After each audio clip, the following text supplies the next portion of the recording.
Avropa İttifaqı Şurasının prezidenti Antonio Koşta bugün Azərbaycana rəsmi səfərə gəlib. Prezident İlham Əliyevin Antonio Koşta ilə təkbətək görüşü olub, daha sonra isə mətbuata bəyanatlarla çıxış ediblər.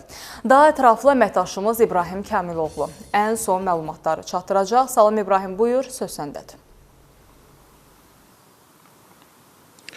Salam Arzu, hər vaxtınız xeyir. Bəli, az öncə Prezident İlham Əliyevin və Avropa İttifaqı Şurasının prezidenti Antonio Koştanın mətbuata bəyanatı başa çatdı. Prezident İlham Əliyev bildirdi ki, Avropa İttifaqı Azərbaycanın bir nömrəli ticarət tərəfdaşıdır. İxracda isə ən mühüm yeri təbii qaz tutur. Dövlət başçısı qeyd etdi ki, 2022-ci ildə imzalanmış müvafiq sənəddən sonra Avropa İttifaqına Azərbaycanın qaz ixracı həm ölkələrin sayı cəhətdən, həm də ümumi həcm cəhətdən xeyli artıb. Qeyd olunub ki, hazırda Azərbaycan Avropa İttifaqının 10 ölkəsinə qaz ixrac edir. Ümumilikdə isə dünyanın daha doğrusu 16 dövlət Azərbaycandan qaz alır. Bu rəqəmə görə də Azərbaycan dünyada birinci yerdədir.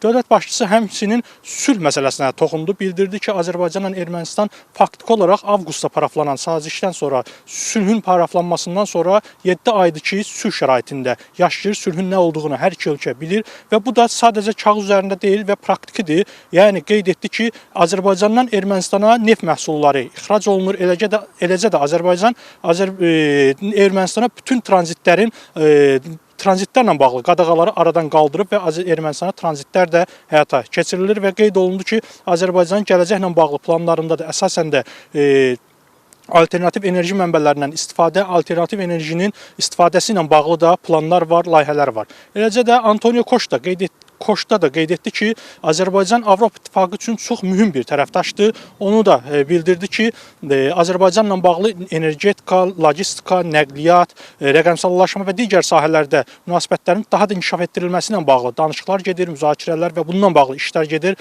Onu da qeyd etdi ki, o da sülh məsələsinə toxundu və bildirdi ki, Azərbaycanla, daha doğrusu Azərbaycanın əsas hissəsi ilə Naxçıvan arasında dəmir yolunun çəkilməsi, dəmir yolunun yenidən inşa olunması çox mühüm əhəmiyyət kəsb edir. Çünki bu yol vasitəsilə orta dəhliz inkişaf edəcək və Avropa ilə Asiya arasında logistika əlaqələri qurulacaq.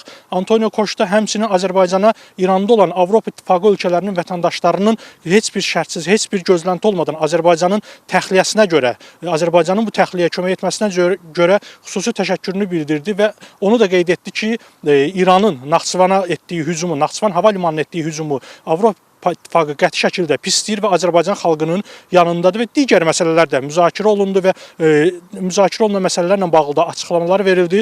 Bununla bağlı daha geniş məlumatı isə axşam buraxılışımızda, əsas xəbər buraxılışımızda reportaj olaraq təqdim edəcəyik. Hələlik bizdən bu qədər. Buyur Arzu, söz səndədir. Təşəkkür edir ətraflı məlumat üçün İbrahim. Davam edirik, hörmətli tamaşaçılar.